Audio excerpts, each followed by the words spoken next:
بس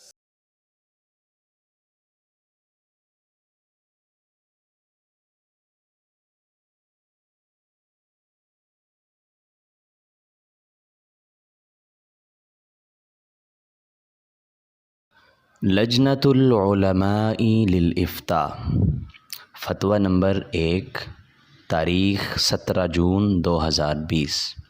سوال: دوران نماز ماتھے پر پگڑی وغیرہ ہو تو اس پر سجدہ کرنا کیسا ہے؟ جواب: الحمدللہ والصلاة والسلام علی من لا نبی بعد، اما بعد۔ علماء کے مابین متفق علیہ مسئلہ ہے کہ سجدہ کرتے ہوئے براہ راست پیشانی رکھنا افضل ہے، البتہ بوقت ضرورت یا کسی عذر کی بنا پر درمیان میں کپڑا، پگڑی وغیرہ بھی حائل ہو تو جائز ہے، جیسا کہ سنت نبوی اور آثار صحابہ سے اس کا ثبوت ملتا ہے۔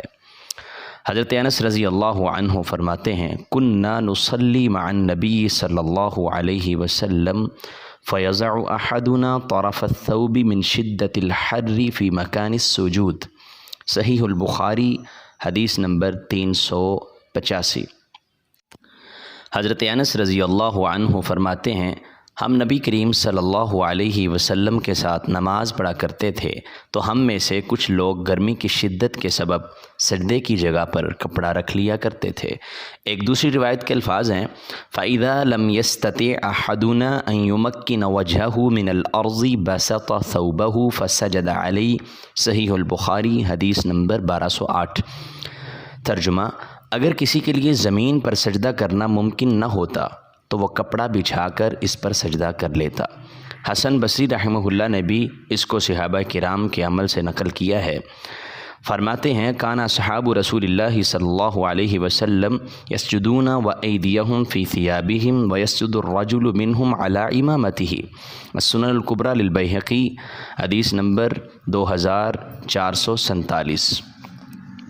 حسن بصری رحمہ اللہ کے اس کلام کا ترجمہ یہ ہے، فرماتے ہیں کہ صحابہ کرام سجدہ کرتے تو ان کے ہاتھ کپڑوں میں ہوتے اور ان میں سے کچھ پگڑی پر بھی سجدہ کرتے۔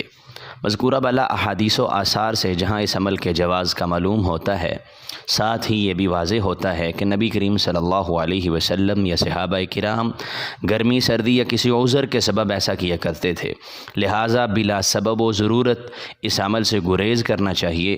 یہی وجہ کہ ابن عمر رضی اللہ عنہ اس عمل کو پسند نہیں کرتے تھے۔ ابن سیرین رحمہ اللہ نے بھی امامے پر سجدے کو ناپسندیدہ قرار دیا ہے۔